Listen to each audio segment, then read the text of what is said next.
Good morning मित्रांनो, नमस्कार. कसे आहात? आनंदात आहात ना? असेच राहा.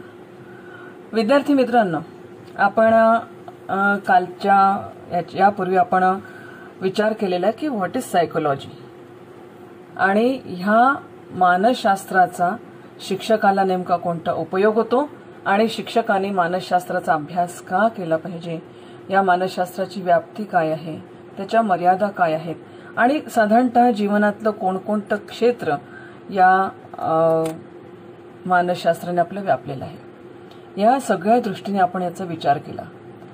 आता प्रामुख्याने प्रश्न असा उद्भवतो की शैक्षणिक मानसशास्त्राची म्हणजे मानसशास्त्र आणि शैक्षणिक मानसशास्त्र याच्यामध्ये दोन डिसिप्लिन्स आल्या बघा तुम्ही. एक आहे शिक्षणशास्त्र विद्याशाखा आणि दुसरी आहे मानसशास्त्र विद्याशाखा. या दोन्हीही शाखांना अनुसरून आपण शैक्षणिक मानसशास्त्र असं आपण त्याला म्हणू शकतो, कारण दोन्ही गोष्टींचा विचार होतो, शिक्षणाचाही होतो आणि मानसशास्त्राचाही होतो. आता ह्या सगळ्या दृष्टीने जर आपण विचार केला तर मग शैक्षणिक मानसशास्त्राची अभ्यासाची गरज ही आपल्याला किंवा शिक्षकाला का आहे याचा आपल्याला प्रामुख्याने विचार करावा लागतो की मानसशास्त्राच्या अभ्यासाची गरज शिक्षकाला का आहे. आता त्याच्यामध्ये बरेच मुद्दे आहे की म्हणजे ज्याला आपण म्हणूया की एक अध्ययन आणि अध्यापन जर आपल्याला सुधारायचं असेल, आपलं शिक्षकाचं अध्ययन आणि अध्यापन हे जर शिक्षकाला सुधारायचं असेल तर त्याला निश्चितपणे मानसशास्त्राच्या अभ्यासाची गरज आहे. आता अध्ययन अध्यापन सुधारायचं म्हणजे काय? पुन्हा प्रश्न उद्भवतो की अध्ययन आणि अध्यापन सुधारायचं म्हणजे नेमकं काय करायचं? तर अध्ययन अध्यापन सुधारवताना प्रामुख्याने जो विचार शिक्षकाच्या समोर येतो तो म्हणजे आपलं अध्यापन हे जास्तीत जास्त विद्यार्थ्यांपर्यंत चांगल्या पद्धतीने आपल्याला कसं पोहोचवता येईल आणि त्यासाठी जास्तीत जास्त रंजक पद्धतीने म्हणा किंवा विद्यार्थ्यांच्या मानसिकतेला अनुसरून म्हणा, हे आपल्याला कसं पोहोचवता येईल. म्हणजे कसं ना, मला ज्या वयोगटाला शिकवायचं आहे त्या वयोगटाला अनुसरून मला माझ्या अध्यापनाची पद्धत निवडावी लागते. त्या वयोगटाला अनुसरून मला माझं अध्यापन करावं लागतं आणि त्या वयोगटाला अनुसरून मला टीचिंग एड्स जे अध्ययन आणि अध्यापनाची साधनं असतात ती साधनं निवडावी लागतात. आणि सर्वात महत्वाचं की या अध्ययन अध्यापन पद्धतींना अनुसरून आपल्याला आपल्या अध्यापनाची उद्दिष्ट सुद्धा निर्धारित करावी लागतात. उदाहरणार्थ, माझ्या समोरचा जो वयोगट आहे हा वयोगट आहे पूर्व प्राथमिकचा. असं जरुरी नाही की मी BEd झालो म्हणजे मी माध्यमिक शिक्षणालाच किंवा माध्यमिक शाळेमध्ये शिकवायला जाईल, नॉट नेसेसरी. पण समजा मला माझी ड्युटी समजा किंवा माझं टीचिंग, माझी नोकरी ही जर माझी नोकरी जर शाळेमध्ये असेल, प्राथमिक शाळेमध्ये असेल, तर निश्चितपणे मला ह्या प्राथमिक शाळेमध्ये कशा पद्धतीने शिकवावं लागेल याचा विचार करणं माझ्या दृष्टीने महत्वाचं ठरेल. कारण प्राथमिक शाळेची उद्दिष्ट वेगळी असतील मित्रांनो आणि माध्यमिक शाळेची उद्दिष्टही वेगळी असतील. परंतु अध्यापन जे करायचं आहे हे उद्दिष्टाधिष्ठित करायचं आहे नक्की. मला अध्यापन उद्दिष्टाधिष्ठित करायचं आहे हे नक्की. आणि हे करण्यासाठी, हे अध्यापन उद्दिष्टाधिष्ठित होण्यासाठी मला शैक्षणिक मानसशास्त्राची गरज ही अतिशय महत्वपूर्ण अशी ठरते. असा एक छान विचार या शैक्षणिक मानसशास्त्रातून आपल्याला मिळतं. आणि म्हणून हे शैक्षणिक मानसशास्त्र, कारण शिक्षण आपल्याला शिक्षणाचे उद्दिष्ट शिकवतं. शिक्षणाचं कार्यच आहे उद्दिष्ट शिकवणं किंवा उद्दिष्ट देणं, हे शिक्षणाचं कार्य आहे. आणि ते उद्दिष्ट विद्यार्थ्यांच्या वयानुरूप त्याची राबवणूक कशी करावी, त्याच्यासाठी कोणकोणत्या अध्ययन अनुभवांची निवड आपण केली पाहिजे, कोणकोणत्या साधनांची निवड केली पाहिजे, कोणकोणते लर्निंग रिसोर्सेस आपण वापरले पाहिजे, हा सगळा विचार येतो मानसशास्त्रामध्ये. आणि म्हणून शैक्षणिक मानसशास्त्र हे अभ्यासणं हे नितांत आवश्यक आहे एका शिक्षकासाठी. विद्यार्थी मित्रांनो, याच्यामध्ये आणखीन एक मुद्दा असा आहे की मला जर शिक्षणाची तत्व माहीत असतील, मला जर अध्ययनाची तत्व माहीत असतील, तर निश्चितपणे हा विचार आणखीन चांगल्या पद्धतीने मी करू शकते. कसा? आता मानसशास्त्राने काही तत्व मला सांगितलेली आहे. कशी? की माझ्या विद्यार्थ्याला जी माहिती आहे त्या माहिती असलेल्या गोष्टीकडून त्याला जे माहित नाही त्याच्याकडे मला जायला लागेल. किती छान मुद्दा आहे. जे माहित आहे त्याच्याकडून माहित नसणार त्या गोष्टी, ज्याला आपण म्हणू ज्ञाताकडून अज्ञाताकडे. अध्यापनाची सूत्र आहे. जेव्हा तुम्ही अध्यापन पद्धती शिकाल तेव्हा तुम्हाला ही सूत्र बघायला मिळतील की जे माहिती नाही तिथून जे माहिती आहे त्या प्रांतात त्याला न्यावं लागेल. उदाहरणार्थ, प्राथमिक शाळेचा मुलगा आहे. प्राथमिक शाळेच्या मुलाला जनरली काय माहित असतं? त्याला फक्त एक काहीतरी फुलांचे रंग माहित असतील. मग आता तुम्ही फुलांचे प्रकार त्याला माहित नाही अजून. मोगरा कशाला म्हणतात, गुलाब कशाला म्हणतात, अगदी बाल्यावस्था आहे. आता या ठिकाणी त्याला काय माहित आहे? फुल असतं हे त्याला माहिती आहे. ह्या फुलांची संकल्पना घेऊन लहान मुलांना त्यांचे आईवडील बागेमध्ये घेऊन जातात. मग ते मूल विचारतं, आई हे काय? आई सांगते, याला मोगरा म्हणतात. अच्छा, मोगरा पांढरा व्हाईट व्हाईट असतो. येस, मोगरा व्हाईट व्हाईट असतो. आई हे काय आहे? याला गुलाब म्हणतात. ओके, गुलाब पिंक पण असतो, गुलाब रेड पण असतो. आता त्याच्या नॉलेजमध्ये भर पडला की नाही? मग आता या ठिकाणी समजा आईची भूमिका असली, आईने जर म्हटलं की बेटा एक काम कर, तू हा सुद्धा एक मोगऱ्याचं फुल हातात धर आणि एक गुलाबाचं फुल हातात धर. दोघांमध्ये काय डिफरन्स आहे? बघा, बागेत येण्यापूर्वी मुलाला फक्त फ्लॉवर माहित होते.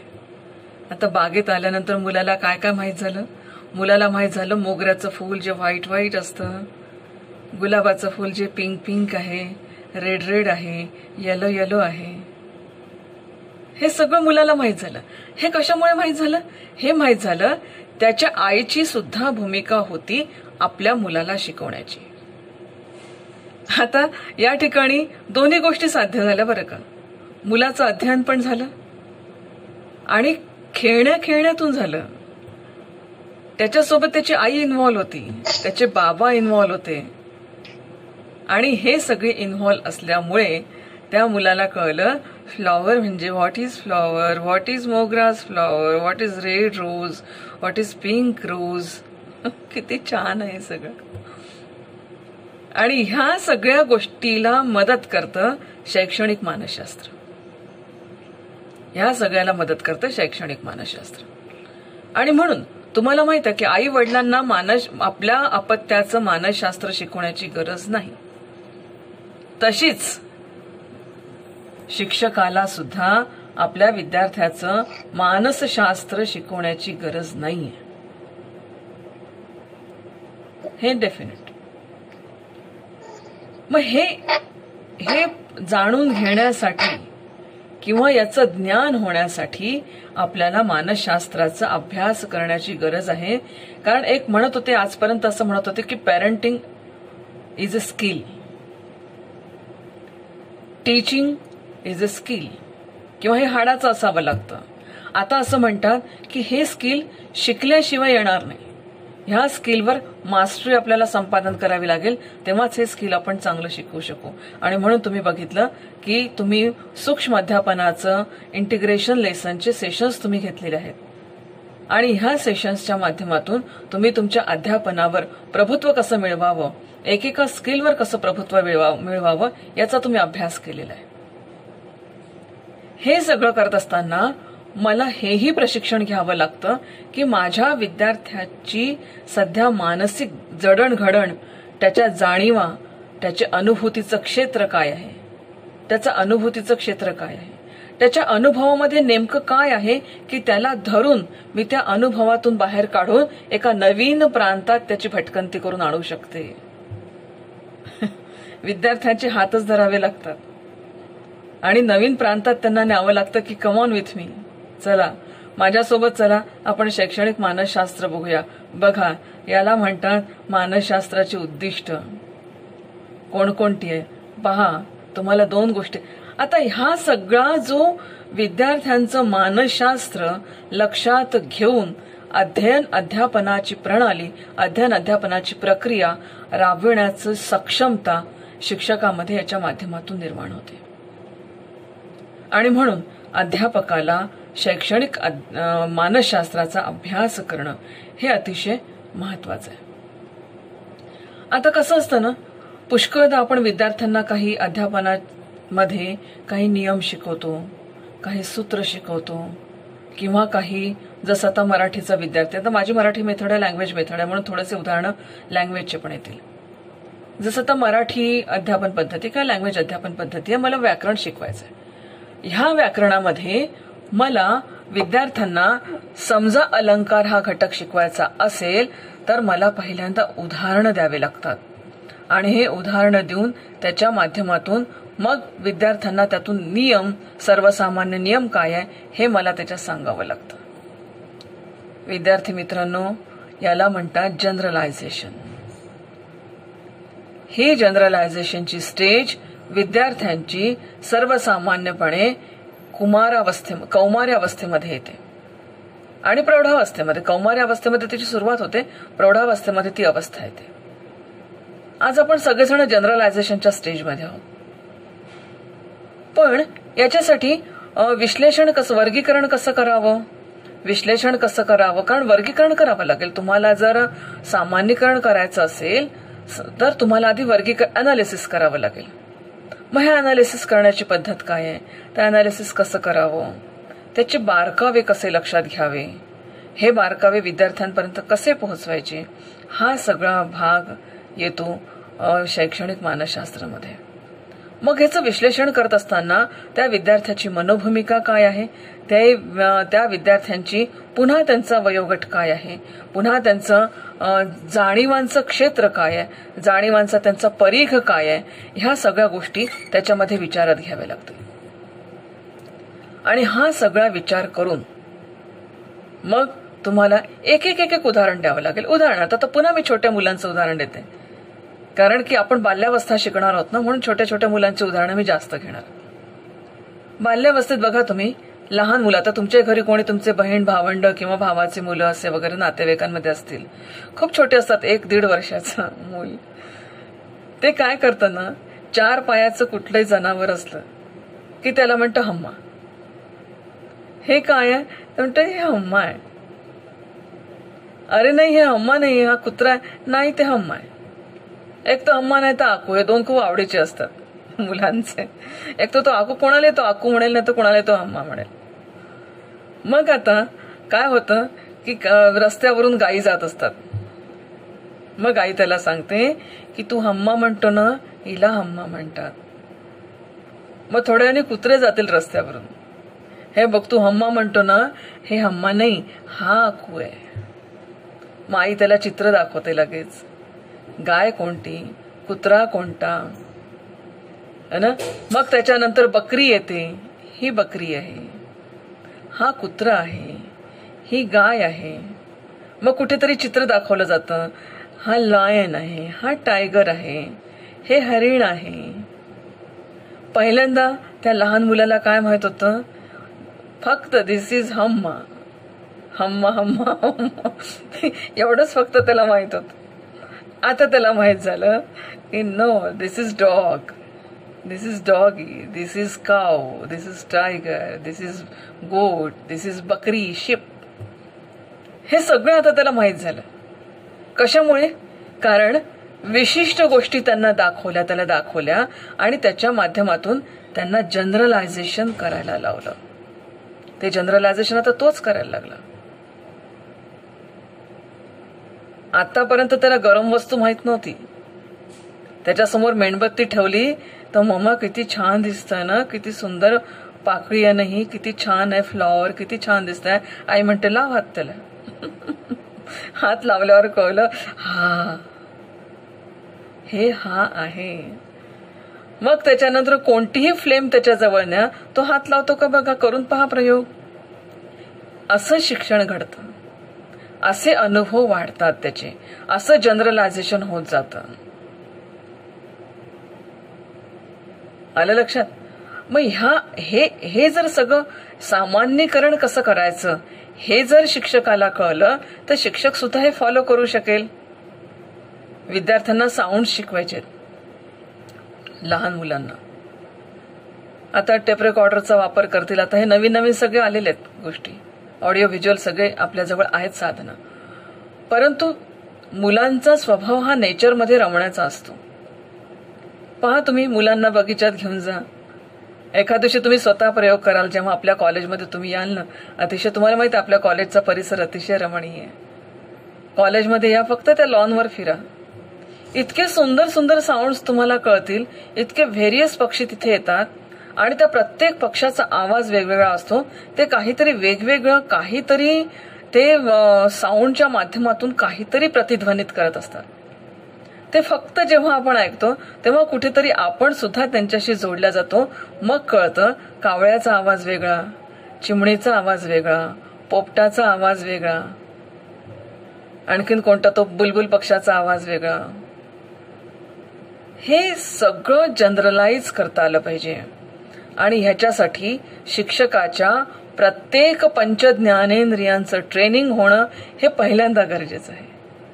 शिक्षकाच्या ज्ञानेंद्रियांचं ट्रेनिंग झालं नसेल तर तो नाही. कोणता आवाज आहे, कोणता स्मेल आहे, कोणता चांगला, कोणता वाईट, कोणता, आणि हे सगळे नेचरमधल्या ह्या सगळ्या गोष्टी जर विद्यार्थ्यांना शिकवायचा असेल तर त्याचा किती छान अनुभव पहिल्यांदा आपण घेतला पाहिजे. किती छान आहे हे सगळं. मी तुम्हाला सांगतो ना, शिक्षक ही पेशासारखा पेशा नाही, आनंदाचा पेशा आहे. बस क्षणाला शिक्षण आहे, क्षणाला आनंद आहे. फक्त त्या सगळ्या चैतन्यामध्ये रमता आलं पाहिजे आपल्याला, एवढा एक भाग आहे महत्वाचा. किती सुंदर विषय आहे हा, की हा विषय आपल्याला त्या विद्यार्थ्यांच्या अनुभवात घेऊन जातो. मी तर तुम्हाला पुष्कळांना म्हणते ना, की तुम्हाला जर आयुष्यभर तरुण राहायचं असेल तर शिक्षकी पेशाचा विद्यार्थ्यांमध्ये रमा, त्यांच्या वयोगटात जाण्याचा प्रयत्न करा. आनंदाशिवाय काहीच मिळत नाही. आणि एकदा मी तुम्हाला कालच सांगितलं, एकदा तुम्ही आनंदी असले, तुमच्या पेशीज आनंदी असल्या की निश्चितपणे आयुष्य सुद्धा आनंदमय झाल्याशिवाय राहत नाही. म्हणून शैक्षणिक मानसशास्त्राचा अभ्यास हा अतिशय महत्वाचा ठरतो. आता हे सगळं झालं अध्यापनाच्या याच्यामध्ये, की विषयाचं वाचन मी कसं करावं, विषयाचा अभ्यास मी कसा करावा. विद्यार्थी मित्रांनो, जेव्हा आपण वर्गामध्ये जातो, या वर्गामध्ये गेल्यानंतर समजा तुमचा व्यवस्थित अभ्यास झाला नसेल, तयारी झाली नसेल, तर तुम्ही काय कराल? तुम्ही नोट्स पाहाल, तुम्ही पुस्तक पाहाल, तुम्ही आणखीन. पण अशा वेळेस काय होतं, विद्यार्थ्यांचा जो आय कॉन्टॅक्ट असतो आपल्या विद्यार्थ्यांशी तो तुटतो. आज ऑनलाईन मध्ये हीच गडबड होते. विद्यार्थी समोर दिसत नाही तर नेमकं विद्यार्थ्यांना कळतं की नाही हे समजायला मार्गच नाही. पण विद्यार्थ्यांच्या डोळ्यात पाहून तुम्हाला शिकवता आलं पाहिजे. कशासाठी? कारण माणसाचे डोळे सगळं खरं बोलतात. तुमचं अध्यापन विद्यार्थ्यांना आवडतंय का? तुमचं अध्यापन विद्यार्थ्यांना समजतंय का? समजत असेल तर उमजतंय का? उमजत असेल तर त्यांना ते पटतंय का? त्यांच्या आयुष्याशी ही सांगड त्याची घातल्या जाते का? काही विषयांच्याच ठिकाणी राहतात. मला आयुष्यभर कधी कळलं नाही की फ्रेंच राज्यक्रांती माझ्या देशामध्ये का शिकवली जाते, रशियन राज्यक्रांती माझ्या देशात का शिकवली जाते, माझ्या देशात माझ्या क्रांतिकारकांचा इतिहास का शिकवला जात नाही. माझ्या देशात असे किती हिडन क्रांतिकारक आहे की आजही त्यांचा इतिहास समोर येत नाही. हे का शिकवलं जात नाही? इतका उज्ज्वल इतिहास माझ्या देशाचा आहे, का शिकवला जात नाही? किती सगळे फिलॉसॉफर्स माझ्या देशात आहेत, का शिकवले जात नाही? का माझ्या देशातले सगळे तत्वज्ञ, मानसशास्त्राचा उगम हा भारतात झाला असं शिक्षणशास्त्राच्या पुस्तकामध्ये का सांगितलं जात नाही? मानसशास्त्राचा अभ्यास अरिस्टॉटलनी केला नाही. अरिस्टॉटल तर खूप इसवी सन पूर्व 500व्या शतकात अरिस्टॉटल आले. त्याच्या आधी भारतीय तत्वज्ञानाने विचार केला मानसशास्त्राचा. मानसशास्त्रीय दृष्टिकोनातून मनुष्याची पर्सनॅलिटी काय आहे याचा सर्वात पहिला विचार जर कोणा केला असेल तर भारतीय तत्वज्ञानाने हा विचार केलेला आहे. मानवी मनाचा सर्वात जास्त अभ्यास जर कोणी केला असेल तर तो भारतीय तत्वज्ञानाने केलाय. विषय तत्वज्ञानाचा असू द्या, पण विचार, मानवी मनाचा सर्व दृष्टिकोनातून सर्वांग सुंदर विचार हा भारतीय तत्वज्ञानाने केलाय. मग त्याचं शिक्षण मी माझ्या होणाऱ्या शिक्षकांना का देत नाही? हा सगळा विचार येतो. म्हणून शिक्षकाला मानसशास्त्र त्याच्यातलं मूलभूत सिद्धांत अभ्यासण्याची खूप आवश्यकता आहे. आता हे सगळं झालं तात्विक दृष्टिकोनातून. एक अधिष्ठान, आपल्या विचारांना अधिष्ठान असलं पाहिजे, या दृष्टिकोनातून मानसशास्त्राचा उपयोग आहेच. आता ह्या सगळ्या झाल्या बाह्य गोष्टी. आता ही झाली तुमची सगळी, तुम्ही उपकरणं तयार केली, मन तयार केलं, नंतर तुमचे विचार तयार केले अध्यापनासाठी. कारण शिक्षकाची उपकरणं ही, तुम्हाला जर विचारलं की शिक्षकाची उपकरणं काय, कोणती साधनं आहे शिक्षकाची, तर फक्त खडू फळा डस्टर नका म्हणू, ही तर सगळी आहेच. पण शिक्षकाला आपलं शरीर, मन, बुद्धी, विचार ह्याचं सगळं समन्वय एका ठिकाणी करून वर्गामध्ये प्रवेश करावा लागतो. म्हणजे शरीर, मन, बुद्धी, विचार म्हणजे कसं की माझ्या शारीरिक क्रिया वर्गात गेल्यावर माझ्या विषयानुरूपच असाव्यात, माझ्या मानसिक क्रिया माझ्या विषयानुरूप असाव्या, माझ्या बौद्धिक क्रिया माझ्या विषयानुरूप असाव्या, आणि सगळ्या गोष्टी या फोकस्ड असाव्या माझ्या अध्यापनाच्या उद्दिष्टांशी.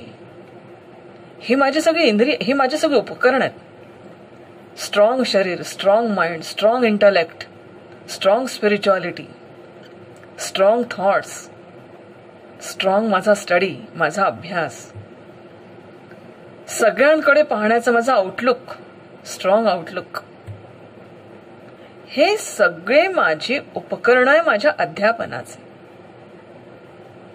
नुसतं खडू आहे, फळा आहे, डस्टर आहे, पेन आहे, पेन्सिल आहे, ही बाह्य उपकरणं झाली.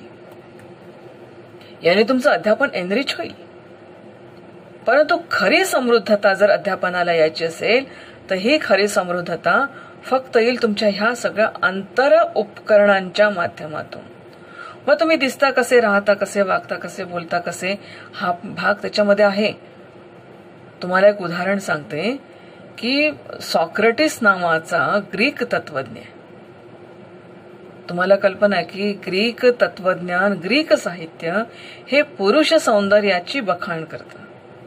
जसं भारतीय साहित्यामध्ये स्त्री सौंदर्याचं वर्णन असतं, तसं ग्रीक फिलॉसॉफीमध्ये पुरुष सौंदर्याचं वर्णन असतं.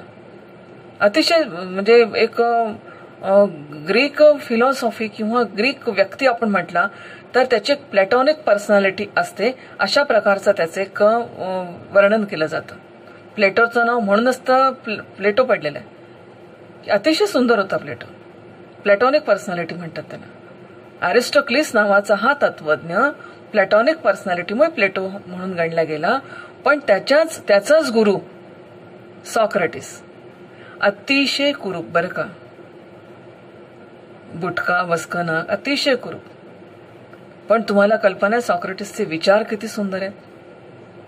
म्हणून तुमची शरीरयष्टी कशीही असू द्या, तुम्ही दिसायला कसेही असा, पण विचार सौंदर्य खूप महत्वाचं आहे. विचारांचं सौंदर्य जर आपल्या ठिकाणी असेल तर ते सर्वात मोठं सौंदर्य, विचारांचं सौंदर्य. आणि हे विचारांचं सौंदर्य जर संपादन करायचं असेल तर त्याच्यासाठी शैक्षणिक मानसशास्त्र, शैक्षणिक तत्वज्ञान ह्याच्यासारखे विषय, शैक्षणिक समाजशास्त्र ह्याच्यासारखे विषय अभ्यासावे लागतात.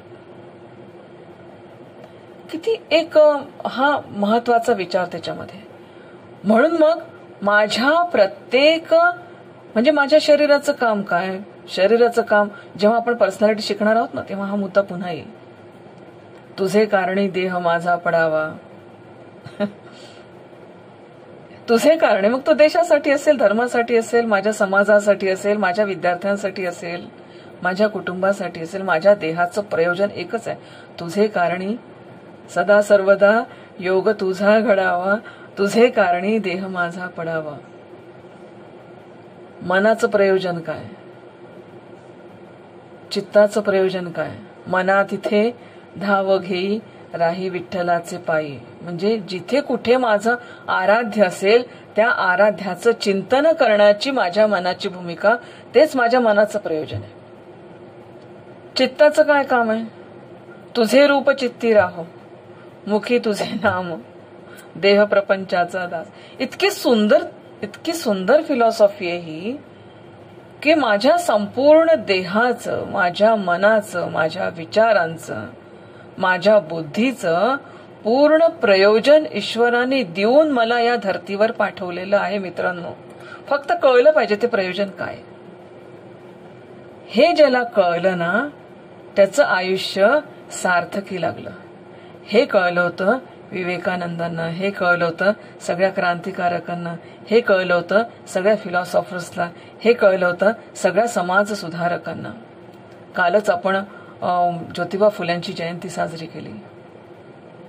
का इतर सर्वसामान्यांसारखं जीवन तेही जगू शकले असते ना, तेही संसार करू शकले असते, तेही स्वतःचं आयुष्य स्वतःपुरतं ज्याची त्याला प्यार झोपडी, झोपडीतले सखे सवंगडी, तेही करू शकले असते. पण त्यांनी का नाही केलं? कारण त्यांना त्यांच्या आयुष्यात त्यांच्या जीवनाचं प्रयोजन कळलं. हे प्रयोजन कळलं आणि त्या प्रयोजनानुरूप त्यांनी आपल्या जीवनाची रचना तयार केली आणि त्यांनी आपल्या जीवनाचा एक छोटी पाऊलवाट, तो महामार्ग बनवला. आपण वाट पाहू कोणी माझ्यासाठी काही करेल का? नाही. पाऊलवाट येते, ठेचा आपल्यालाच खाव्या लागतात, रक्त आपलंच निघतं, पाय रक्तबंबाळ आपलेच होतात, आपल्या जखमा आपल्याला सावराव्या लागतात. मलमपट्टी करायला काही दिवस येतील, तुमच्या जखमा चिघळत राहिल्या तर म्हणतील आता याचं गँग्रीन होईल, खूप गँग्रीन झालं तर म्हणतील पाय कापून टाका. हे इतके थोडासा दूर विचार करा तुम्ही. योग्य वयात माझ्या देहाचं, माझ्या मनाचं, माझ्या बुद्धीचं, माझ्या चित्ताचं सगळं प्रयोजन मला कळतं. त्याच क्षणाला माझ्या जीवनामध्ये आनंदाचा प्रवेश होतो. ज्योतिबा फुले म्हणून आनंदी होते. किती दुःख आयुष्यात, किती दुःख. तुम्ही कोणीही क्रांतिकारक पहा, कोणीही तत्वज्ञान घ्या, कोणीही समाज सुधारक पहा, कोणाचंही आयुष्य हे अशा फुलांचे गालीचे त्यांच्या समोर मांडलेले नाहीयेत. सगळ्यांना संघर्षातून पुढे जावं लागलं, सगळ्यांना संघर्षातून पुढे जावं लागलं. पण त्या संघर्षातून पुढे जात असताना जे त्यांचे ठसे त्या ठिकाणी उमटलेले असतील, त्यांच्याही पायांना लागलं असेल, त्यांचेही पाय रक्ताळले असतील, परंतु त्या रक्ता आलेल्या पायांचे जे ठसे त्यांचे उमटले, त्या ठशांवरून जेव्हा आम्ही जातो तेव्हा निश्चितपणे आमच्यासाठी ते मार्गदर्शक ठरतात. किती चांगल्या आहेत ह्या गोष्टी मित्रांनो. आणि ह्या सगळ्या गोष्टींना मला प्रत्यक्ष तुम्हाला सांगताना जास्त आनंद झाला असता. कारण की जीवनाला समृद्धता आणणार ह्या सगळ्या गोष्टींसाठी मानसशास्त्र शिकण्याची गरज आहे. आणि हे योग्य वयात शिकलं तर निश्चितपणे त्याचा उपयोग आपल्याला झाल्याशिवाय राहत नाही. आता हे सगळं झाल्यानंतर पुन्हा एक महत्वाची गोष्ट येते की मानसशास्त्राचा अभ्यास आणखीन एका दृष्टिकोनातून करायचा. की माझ्या आयुष्यात, बघा हा मुद्दा खूप महत्वाचा आहे, माझ्या आयुष्यात, माझ्या विद्यार्थ्यांच्या आयुष्यात नेमकी कोणती परिस्थिती केव्हा येईल हे सांगू शकत नाही. आजच्या काळात तर अजिबात नाही. कोणती परिस्थिती येते. एक तुकडोजी महाराजांचं तुम्ही नाव ऐकलं असेल. तुकडोजी महाराजांचं एक सुंदर भजन आहे. कोण दिवस येई कसा कोण जाणतो, कोण दिवस येई कसा कोण जाणतो, एक दिवस हत्तीवरी मिरविती त्या नवऱ्या परी, एक दिवस मीठ भाकरी दारी मागतो, कोण दिवस येई कसा कोण जाणतो. काय कोणता क्षण कसा येईल सांग. एका क्षणाचा मित्रांनो, एका क्षणाचा भरोसा नाही. कोणती परिस्थिती कशी येईल. कितीतरी असे झोपडीत अगदी 8x8च्या खोलीत राहणारे मुलं आज जिल्हाधिकारी पदावर पोहोचलेले आहेत. एक पाय नसलेली, अगदी रेल्वे रुळाच्या खाली 24 तास पडलेली एक मुलगी डान्सर बनते, एक सुंदर स्वतःचं व्यक्तिमत्व घडवते. रिक्षा चालवणाऱ्या वडिलांचा मुलगा हा IPS ऑफिसर बनतो आणि खूप श्रीमंतांचे मुलं असतील ते आपल्या बापाची सगळी इस्टेट गमावून टाकतात, असली नसली तेवढी पार करतात. दोन्हीही परिस्थिती आहेत आपल्या समोर. आणि भारतात तर हा विरोधाभास खूप जास्त आहे. एकीकडे खूप मोठ्या मोठ्या बिल्डिंग्स, दुसरीकडे अगदी फुटपाथवर राहणारे लोक. एकीकडे झगमगाट गाड्या लागतात पाणीपुरीच्या, बाजूला भिकारी बसलेले असतात, लोक मजेत पाणीपुरी खातात मजेत, परंतु त्या लोकांना खाऊ घालण्याचे एकाचही हिंमत त्या ठिकाणी होत नाही. बिल्डिंग मधले मोठ्या मोठ्या, ज्याला आपण म्हणतो कॉस्टली अशा पद्धतीचे ड्रिंक्स घेतील, झोपडपट्टीत राहणारे लोक देशी घेतील. बिल्डिंग मध्ये राहणाऱ्या मुली, मुलं मुली, व्हॉट एव्हर व्यक्ती फॅशनच्या नावाखाली कोणतेही काही करतील. इकडे आमच्या गरीबाला मिळत नाही म्हणून परिस्थिती गंभीर होऊन जाते.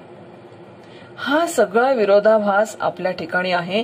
या विरोधाभासातून जीवन कसं जगायचं आणि जीवनाला समृद्धता कशी आणायची हे मानसशास्त्र शिकवतं. परिस्थिती कशी असू द्या, मी तुम्हाला कालच सांगितलं, परिस्थिती कोणतीही आली तरी माझं मन जोपर्यंत माझ्या हातात आहे तोपर्यंत माझ्या मनाचा आनंद कोणीही हिरावून घेऊ शकत नाही, कोणीच नाही. किती मी आता जरी तुम्हाला रागवली तरी तुमचा आनंद नाही हिरवला जाऊ शकणार, कारण तुमचं मन तुमच्या हातात आहे. तुम्ही घरी टीव्ही पाहता, एखादा कार्यक्रम तुमच्या आवडीचा असतो आणि तुम्ही तो कार्यक्रम पाहताना रिमोट कंट्रोल देऊन टाकलं तुमच्या भावाजवळ, बहिणीजवळ, आणि बहीण म्हणते की दादा आता हे कार्यक्रम नाही ऐकायचा, मला दुसरा कार्यक्रम ऐकायचा पाहायचा. लगेच ती दुसरं रिमोटनी दुसरं चॅनेल बदलवते आणि आपण मग त्याच्यावर चिडतो. आता चिडलो तर ते म्हणते मग दादा तू कशाला दिलं माझ्याजवळ रिमोट कंट्रोल, तुझ्याजवळ ठेवायचं होतं ना रिमोट, तुला कार्यक्रम पाहायचं तुझ्याजवळ ठेवायचं होतं, माझ्याजवळ दिलं, मला वाटलं माझ्या आवडीचा कार्यक्रम पाहायचा आहे. उदाहरण लक्षात घ्या. मी हीच चुकी माझ्या मनाच्या बाबतीत केलेली आहे. कायम माझ्या मनाचं रिमोट कंट्रोल मी समोरच्या जवळ देऊन दिलं. मानसशास्त्र शिकवतं घ्या ते स्वतःजवळ ठेवा, नका देऊ कोणाला, काही गरज नाहीये. ती माझ्याशी बोलली तर मी सुखी, हा मला चांगला म्हटला तर मी आनंदी, त्यांनी माझा इगो सुखावला तर मी सुखी, त्यांनी माझा अपमान केला तर मी दुःखी, त्यांनी असं बोलायला नको होतं, त्यांनी तसं वागायला नको होतं, त्यांनी तसं करायला, अरे तो आहे, तो तू आहे, तुझ्यासारखं तो कसा करेल, त्याच्यासारखं तू करतोय, त्याच्या अपेक्षेप्रमाणे तू वागतोय, मग त्याच्या अपेक्षेप्रमाणे तू वागत नाही, तुझ्या अपेक्षेप्रमाणे तो कसा वागेल. का दिलं तुझं रिमोट कंट्रोल तू इतरांच्या हातामध्ये, नको न देऊ, स्वतःजवळ ठेव, मेरी मर्जी. जेव्हा वाटेल तेव्हाच दुःखी होईल, जेव्हा वाटेल तेव्हा आनंदी राहील, दुःखातही आनंदी होईल. So what, who are you to, कोण आहात तुम्ही मला माझ्या सुखदुःखाच्या सगळ्या या सुंदर वातावरणातून बाहेर काढणारे तुम्ही कोण. याचा अर्थ हा नाही की माझ्याभोवती मी दुःखाचा पाश तयार केला पाहिजे, पण माझ्या मनाचं remote control no and never कधीच नका देऊ. पदोपदी तुम्हाला प्रसंग असे येणार. आता तर तुमची सुरुवात झाली समजा, प्रोफेशनल लाईफमध्ये, तुमच्या फॅमिली लाईफमध्ये पदोपदी हे प्रसंग तुम्हाला येणार. कोणीतरी तुम्हाला दुखवणार, कोणीतरी तुम्हाला बोलणार, कोणीतरी तुमचा अपमान करणार, कोणीतरी तुमचं मन दुखवणार, कोणीतरी तुमच्या मनाप्रमाणे वागणार, कोणीतरी तुमच्या मनाच्या विरुद्ध करणार. हे सगळं होणार आहे. मग घडी घडी बिघडे ह्या निश्चयो अंतरीचा, सतत मनाचे मूड्स बदलत जातात. आत्ता तर चांगला होता, आत्ता तर तो चांगला हसत होता, आत्ता याला काय झालं रागवायला, काही माहित नाही बा काय झालं, आता तर कोणीतरी बोललं वाटतं, अरे बोललं तर बोललं, काय फरक काय पडतो. माझ्या मनाची दिशा आणि दशा हे माझ्या हातात जोपर्यंत नाही तोपर्यंत मी माझं आयुष्य आनंदी घालवू शकत नाही. आणि म्हणून मानसशास्त्र शिकण्याची आवश्यकता आहे. समोरची व्यक्ती तशी असते म्हणून ती तशी वागते, तिला तुम्ही बदलवू शकत नाही, बदलावं आपल्याला लागतं. You change then change the world. बदलावं आपल्याला लागतं. समोरच्याला किती बदलवाल. गुलाबाला म्हणू शकता की तू मोगरा हो रे बाबा. संत्र्याला म्हणून पहा उद्या तू आंबा हो रे. आंब्याला म्हणून पहा तू आणखीन काहीतरी द्राक्ष वाक्ष. पण ते म्हणाले अरे होईल, आंबा कधीच ऍक्सेप्ट करणार नाही द्राक्ष होईल म्हणून. द्राक्ष कधी ऍक्सेप्ट करणार नाही. आंबा कितीही फळांचा राजा असला तर चालेल, पण मी माझं रूप सोडणार नाही. गुलाब हा किती फुलांचा राजा असू देत, पण मोगरा म्हणेल नाही, मला जे निसर्गाने दिला ते खूप छान आहे. थोड्या क्षणापुरतं पारिजातक उमलतो आणि कोमजतो, पण तेवढ्याच्यात किती आनंद देऊन जातो. तो बरोबरी नाही करत. त्याचं आयुष्य थोड्या क्षणाचं आहे, पण तो बरोबरी नाही करत. हे निसर्गापासून आपण कधी शिकणार? ह्याच्यासाठी मानसशास्त्र शिकण्याची गरज आहे. आणि हे जसं जसं ही प्रगल्भता जशी जशी येत जाते तसं तसं आयुष्य अत्यंत आनंदी. मग तुम्ही शिक्षकी पेशात जा, चाहे कुठे जा, जिथे जाल तिथे टॉप कराल तुम्ही. म्हणून मानसशास्त्र अभ्यासण्याची विशेष गरज अशी आपल्याला पडते.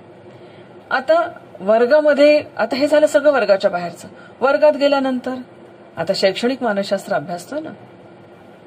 मग वर्गात गेल्यानंतर आता वर्गामध्ये जेव्हा तुम्ही जाता तेव्हा काही विद्यार्थी ढ असतात, काही विद्यार्थी हुशार असतात, काही विद्यार्थी मध्यम स्वरूपाच्या विचार म्हणजे बुद्धिमत्तेची असतात. आणि ह्या सगळ्यांना तुम्हाला अध्यापन एका वेळेत करावं लागतं. मग हे सगळं करत असताना नेमकं कशा पद्धतीने, कोणते मुद्दे घेऊन, कोणत्या मुद्द्यांना अनुसरून, कोणत्या मुद्द्यांवर विशेष फोकस करून, जेणेकरून सगळ्या विद्यार्थ्यांना याचा सारांश लक्षात येईल, ह्या दृष्टिकोनातून तुम्हाला त्या ठिकाणी अध्यापन करावं लागतं. मग आता काही मुलांना समजत नाही, येत नाही, मग त्यांना रागवाल? काय कराल? रागवून नाही चालणार. चुकतो तो माणूस असतो, एक लक्षात ठेवा, नेहमी लक्षात ठेवा. जनावर चुकत नाहीत. जनावरांना निसर्गाने जे नियम घालून दिले त्या नियमानुसारच जनावर वागतं. त्यांना जनावरांना समजणार नाही डाव्या बाजूने चालावं लागतं रस्त्याने, हे माणसाला समजतं. माणसासाठी नियम घालून दिलेले आहेत. स्वातंत्र्य पूर्ण उपभोगा ना, रस्त्यावर चालण्याचं स्वातंत्र्य पूर्ण आहे तुम्हाला, पण डाव्या बाजूने, उजव्या बाजूने नाही जाऊन पहा.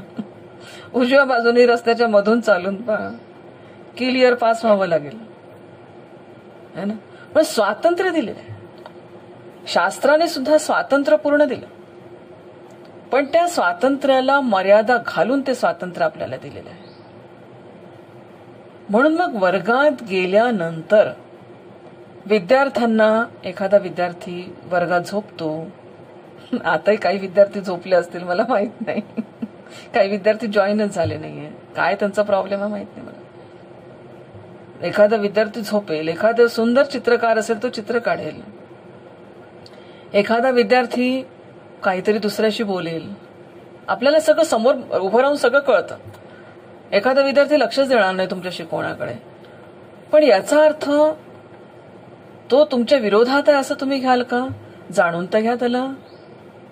एखाद्या विद्यार्थ्याला तुमचं अध्यापनच समजत नसेल तर त्याला विचारा, तुला काय समजत नाहीये, कुठे समजत नाहीये.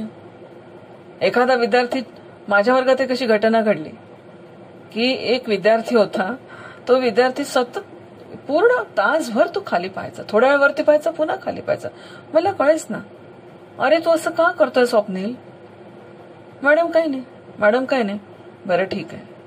मग शेवटी मी त्याला म्हटलं, मी आता तुला पुन्हा पूर्ण पिरियडभर मी तुला पाहते, एक 2-3 दिवस झाले तुझं लक्ष नाहीये वर्गामध्ये, काही प्रॉब्लेम आहे का तुला? प्रॉब्लेम काहीच नाही मॅडम. मग तू सांगत का नाही? मग तू वर्गात तुझं लक्ष का नाही? नंतर लक्षात आलं की तो एक उत्तम चित्रकार आहे आणि त्याने एक उत्तम चित्र त्या ठिकाणी काढलेलं आहे. मी त्याला म्हटलं, बाळा तू उत्तम चित्रकार आहे, पण ही वेळ तुझी चुकीची आहे. तुला चित्र सगळ्यांना दाखवायचे आहेत ना, तू तुझे सगळे चित्र तू तयार कर. तुला वेगळा वेळ देते मी, तुला एक रूम उपलब्ध करून देते महाविद्यालयामध्ये, तू तिथे ये, तुझे चित्र काढ, तुला जे काढायचं त्याचं प्रदर्शन भरव. पण त्या ठिकाणी जर मी त्याला चिडली असती, रागवली असती, त्याला वर्गाच्या बाहेर काढलं असतं, तू मुद्दामच करतो म्हटलं असतं, मला सगळं माहिती आहे, तुझं लक्ष नाही. लक्षात ठेवा, आपल्या विद्यार्थ्याचा अपमान कधी करू नका. तुमचा अपमान केल्यावर तुम्हाला आवडतो का? मग अपमान नाही, त्याच्या विश्वास जाऊन तर बघा. एखाद्या विद्यार्थ्याला झोप येते, काय ते विचारत खरी. अरे तू झोपू नको ना, त्याला विचारत खरी काय ते झोप. कदाचित तुमचं अध्यापन त्याला आवडत नसेल, मग तुम्हाला शिकण्याची संधी आहे तिथे. अध्यापन आणखीन छान इंटरेस्टिंग बनवा तुमचं, की एकही विद्यार्थी झोपला नाही पाहिजे. कदाचित त्याची प्रकृती चांगली नसेल, त्याला ट्रीटमेंट द्या. कदाचित तो काही नाईट शिफ्ट मध्ये काम करत असेल, दिवसभर त्याला झोप येत असेल, त्याला काही वेगळ्या त्याच्यासाठी काही वेगळी नोकरी पाहण्याचा प्रयत्न करा. काही त्याला सहकार्य मिळवून देण्याचा प्रयत्न करा. तो स्वाभिमानी असेल, तो तुमचे पैसे नाही घेणार, पण त्याला दुसरी काही नोकरी मिळते का, त्याला काही असा प्रयत्न करा. विद्यार्थी उशिरा येतात, प्रत्येकच वेळेस विद्यार्थी उशिरा येतो म्हणजे तो मुद्दामच येतो अशातला भाग नाही. काहीतरी अडचणी असतात त्याच्या. जाणून तर घ्या. माणसाला जाणणं हे खूप महत्वाचं आहे. आपण सगळ्यांना जाणतो, टीव्ही सिरियल मधले पात्र जाणून घेतो की आता त्या ओमचं काय होणार, त्या स्वीटूचं काय होणार, आणखीन कोणकोणत्या सिरियल आहे मला माहित नाही, एवढी एक सिरियल बघते मी, यांचं काय होणार आहे. नाही आणखीन एक कोण आहे तो, जाऊ दे. ह्या सगळ्या चर्चा करू आपण, पण माझ्या विद्यार्थ्याचं काय होणार. आज माझ्या एका शब्दामुळे त्या विद्यार्थ्यांचं आयुष्य दोन्ही पद्धतीने बदलू शकतं बरं का. पॉझिटिव्हली पण बदलू शकतं, निगेटिव्हली पण बदलू शकतं. तू मूर्ख आहे असं म्हणत असताना तो म्हणतो, यार मला मूर्ख म्हटलं ना, आता मी मूर्खपणाच करून दाखवतो. नाही, don't save you are fool. No. एखादा पदार्थ तुम्हाला आवडला नाही, तो सगळा छान झाला. आई पदार्थ सगळा छान झालाय, भाजी इतकी सुंदर जमली, फक्त थोडंसं तिखट टाकलं असतं ना तर जास्ती छान झाली असती असं मला वाटतं. भाजीच ओके, छान झाली. थोडंसं मीठ टाकलं असतं तर आणखीन छान झाली असती, भाजीच ओके. मसाला थोडासा आणखीन टाकला असता तर छान झालं असतं, बट भाजी इज ओके. नेहमी लक्षात घ्या, भाजी इज ओके. फक्त त्याच्यात काय काय टाकलं असतं म्हणजे आणखीन छान झालं असतं, एवढंच फक्त सांगण्याची भूमिका तुम्ही ठेवा. आणि ह्या दृष्टिकोनातून नाहीच म्हणायला शिका. वा, फार छान बेटा, पाठ छान घेतला. फक्त थोडंसं ना तुझं क्लास कंट्रोल जरा कमी पडतंय का बघ बरं. कुठे कुठे कमी पडतंय तू बघ बरं. कुठे तुझा कॉन्फिडन्स कमी होतोय का पहा बरं. एकदम असं नका म्हणू, हे तुझं एकदम कॉन्फिडन्स लेवल लो आहे, अजिबात तू उभा राहू शकत नाही, अजिबात तू करू शकत नाही. हे काय तुला इतक्यांदा सांगून तुला समजत नाही का साधी गोष्ट, कितींदा तुला सांगायचं. अरे शिक्षक हा सांगण्यासाठीच आहे, विद्यार्थ्यांना सांगण्यासाठी शिक्षकाची भूमिका आहे. आणि चांगलं सांगण्यासाठी आहे, प्रेमाने सांगण्यासाठी आहे, आपुलकीने सांगण्यासाठी आहे. त्याच्याशी नातं निर्माण करा प्रेमाचं. त्याच्या विश्वात जाऊन पहा, त्याचा फॅमिली मेंबर होऊन पहा. अगदी तुम्ही त्याचे मितवा बना. मितवा म्हणजे मित्र, तत्वज्ञ आणि वाटाड्या. मी वर्गांतर्गत मानसशास्त्राचा अभ्यास करण्याची गरज काय ते तुम्हाला सांगते. म्हणून आपल्या विद्यार्थ्याचा मित्र बनता आलं पाहिजे, आपल्या विद्यार्थ्याचा चांगला फिलॉसॉफर बनता आला पाहिजे, आपल्या विद्यार्थ्याचं गाईड बनता आलं पाहिजे. आणि हे जर बनायचं असेल तर शैक्षणिक मानसशास्त्राचा अभ्यास, प्रत्येक विद्यार्थ्याच्या बाल्यावस्थेचा अभ्यास करण्याची गरज ही महत्वाची. तुम्हाला माहित आहे ना, छोटे छोटे मुलं किती प्रश्न विचारतात. माझ्या मुलाने मला प्रश्न विचारला की आई विष्णूच्या आईचं नाव काय होतं. मला आजही माहित नाही विष्णूच्या आईचं नाव काय होतं. त्याला सांगते चिन्मय तू विष्णू, मी तुझी आई. खूप खुश होतो तो. मग आता तो प्रत्येक याच्यामध्ये मी श्रीरामन तू कौसल्या, मी कृष्ण तू यशोदा, खूप आनंद घेतो आयुष्याचा. त्या आपल्या विद्यार्थ्याच्या बद्दल आपल्या मनात इतकं नितांत प्रेम असायला पाहिजे की जे प्रेम माझ्या अपत्याबद्दल माझ्या मनामध्ये आहे ना. कारण की विद्यार्थी ही तुमची थॉट कंटिन्युइटी आहे आणि तुमचं बाळ ही तुमची ब्लड कंटिन्युइटी आहे. दोन्ही सारखेच. एक वेळ ब्लड कंटिन्युइटी संपून जाईल, थॉट कंटिन्युइटी संपत नसते, लक्षात ठेवा. हाच एक विचार घेऊन माझा विद्यार्थी अनेक पिढ्यांपर्यंत तो विचार पोहोचवतो आणि मला जिवंत ठेवतो. किती सुंदर विचार आहेत. ही सगळी भावना, हे सगळे विचार किंवा ह्या सगळ्या गोष्टी जर आपल्याला कोण शिकवतं तर ते मानसशास्त्र शिकवतं. म्हणून वर्गामध्ये हे मुलांची मनोभूमिका, मुलांची मनोधारणा, ह्या सगळ्या गोष्टींचा विचार हा शिक्षकांनी करायलाच पाहिजे.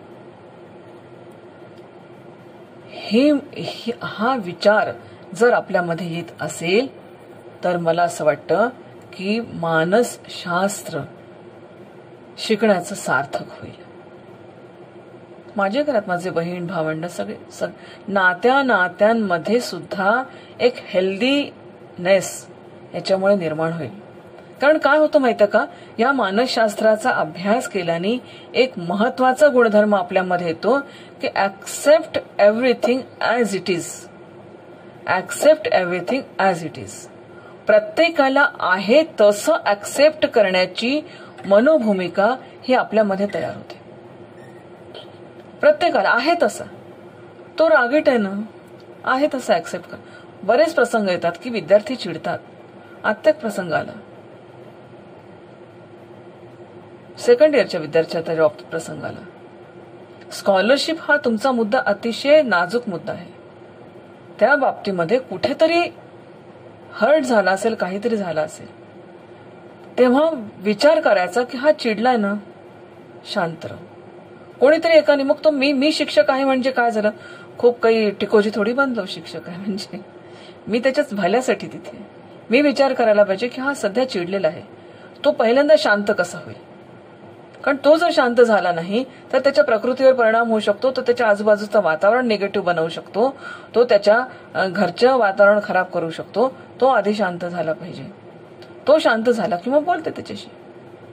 झालं, तो शांतही झाला, त्याच्याशी बोलणंही झालं, त्याला समजलं, त्याच्या मनातला सगळ्या किलमिशही दूर झाली, सगळं ही इज ओके नाव.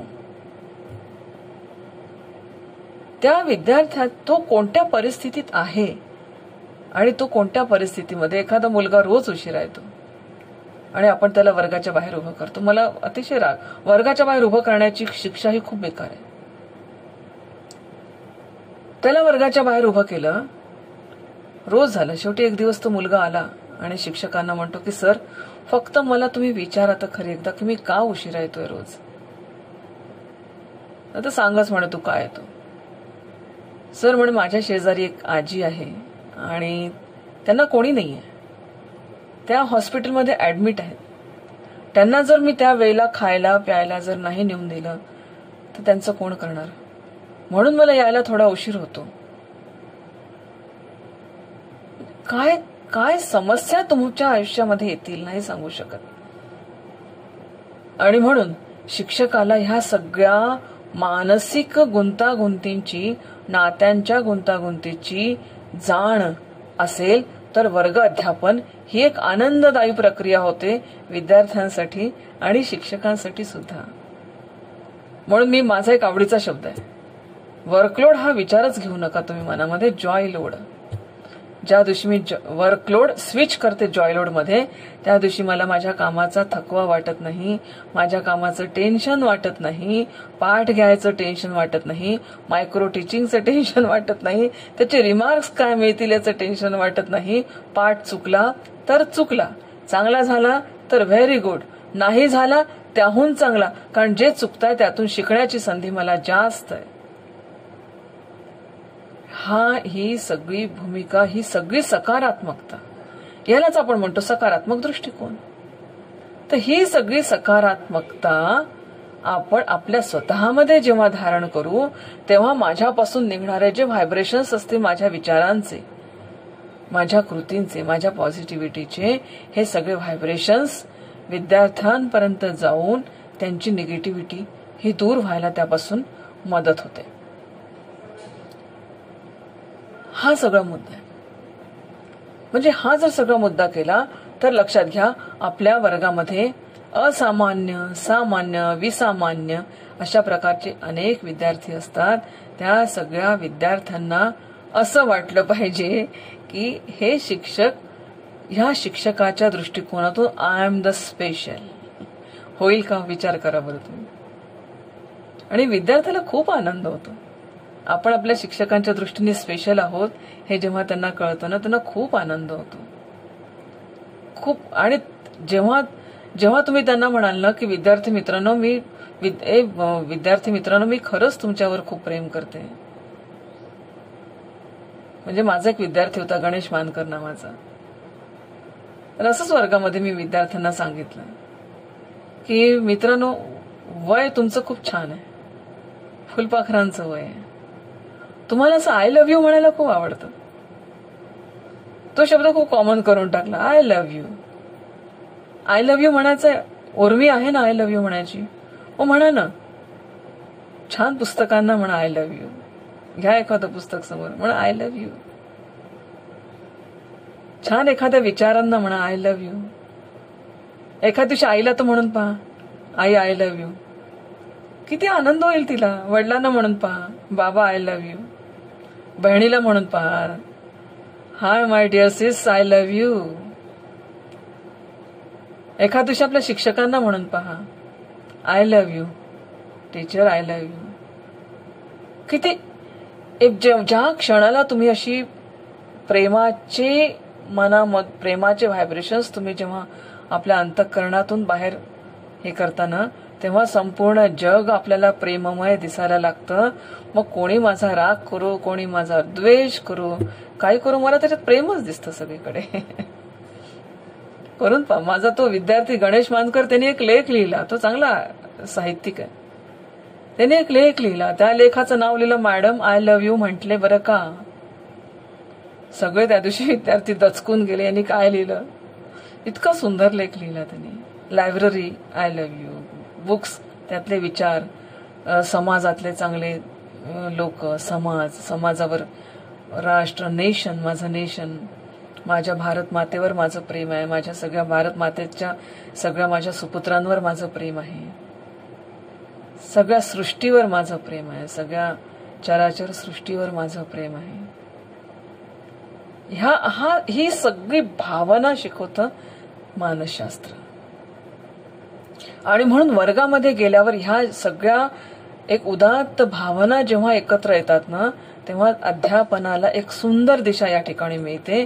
आणि मग विद्यार्थ्यांच्या वयोमानानुसार, त्यांच्या अवस्थेनुसार अध्यापनाची निवड, साहित्यांची निवड, उदाहरणांची निवड, रेफरन्सेसची निवड, ही सगळी आपल्याला करणं सोपं जातं.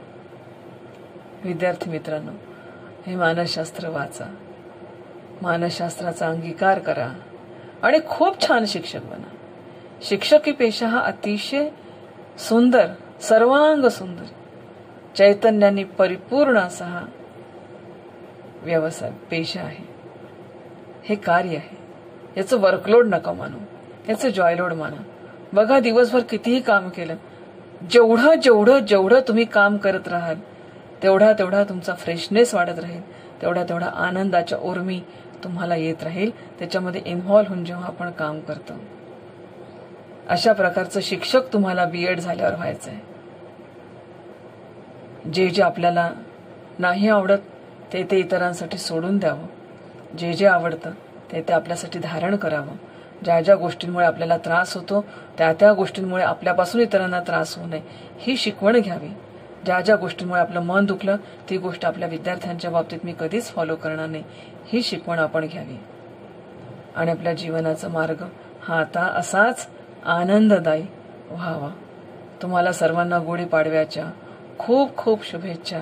पुन्हा एकदा सांगते, तुमच्या ज्ञानाची गुढी अशी अटकेपार जाओ आणि तुमच्या ज्ञानामध्ये कायम भर पडत राहो.